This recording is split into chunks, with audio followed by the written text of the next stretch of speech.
मित्रांनो, आजच्या व्हिडिओचं नाव आहे अवकाशयान पृथ्वीच्या कक्षेबाहेर कसे जाते. बघूया काय ते. पृथ्वी आपल्या गुरुत्वाकर्षणाच्या बळावर कोणतीही वस्तू आपल्याकडे खेचून ठेवत असते. गुरुत्वाकर्षण दोन वस्तूच्या वस्तुमानावर व त्याच्यातील अंतरावर अवलंबून असते. काय ते बघूया.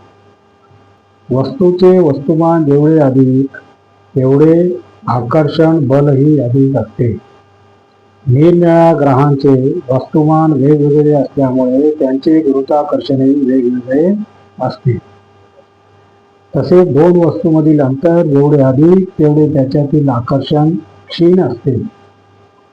अंतर दुप्पट झाले तर आकर्षण चौपटीने कमी होते. त्याचप्रमाणे वस्तूची गती वाढता त्याला गती देणारे बलही वाढते. हे बल गुरुत्वाकर्षणापेक्षा जास्त झाले तर वस्तू कक्षेबाहेर चटकून बाहेर जाऊ शकते. याला कक्षेबाहेर पडण्याचा म्हणजे सटकण्याचा वेग म्हणतात. हा वेग पृथ्वीचे वस्तुमान त्रिज्या आणि न्यूटनचा गुरुत्वाकर्षण स्थिरांक याचा वापर करून गणिताने शोधून काढता येतो. पृथ्वीसाठी हा वेग प्रति सेकंद 11,200 मीटर किंवा ताशी 4,000 किलोमीटर असतो.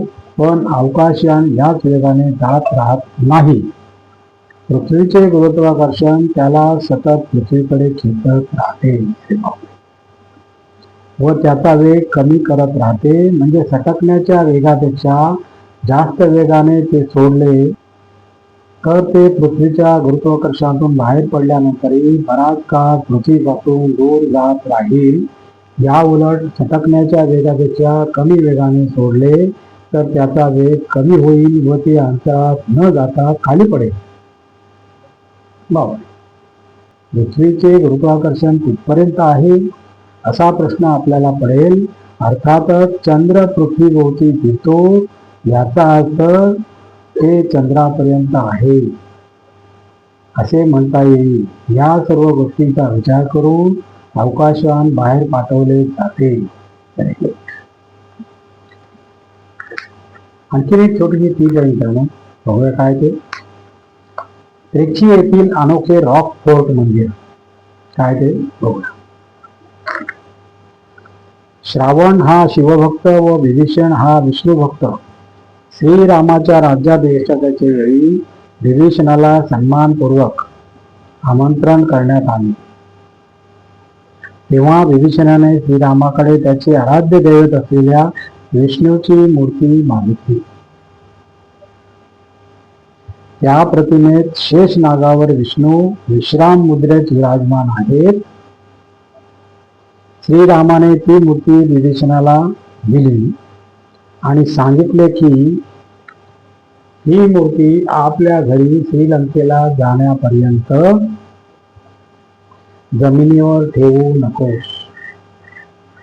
विभीषण मूर्ती घेऊन निघाले.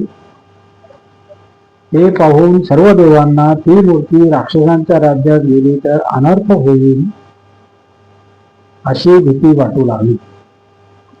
त्यांनी गणेशाकडे प्रार्थना केली की आपण विभीषणाला ती मूर्ती श्रीलंकेला नेण्यापासून परावृत्त करावे.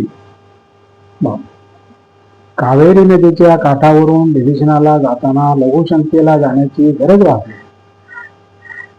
ते श्री गणेशाने पाहिले आणि तो गुराख्याचे रूप धारण करून त्यांच्या समोर गेला.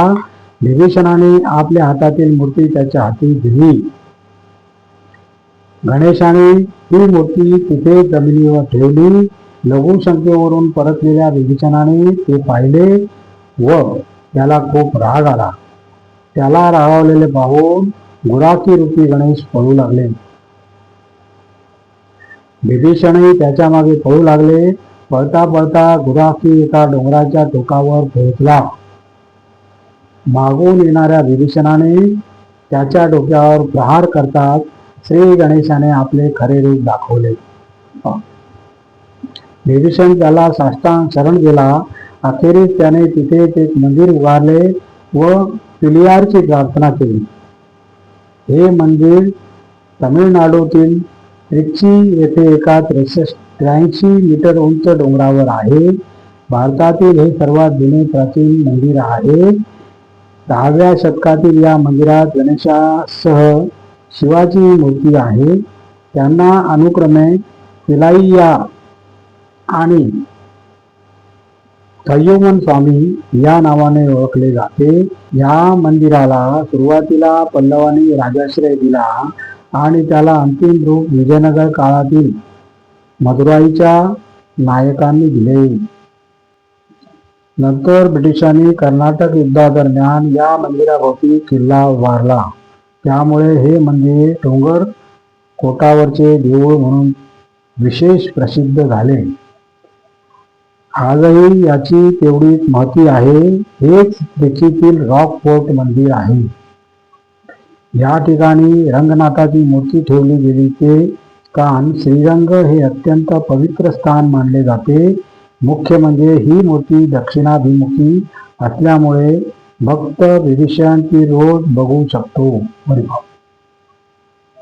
श्रीलंका दक्षिणेला असून विभीषणाचे वास्तव्य श्रीलंकेत होते. त्यामुळे देवाचे मुख दक्षिणेकडे आहे.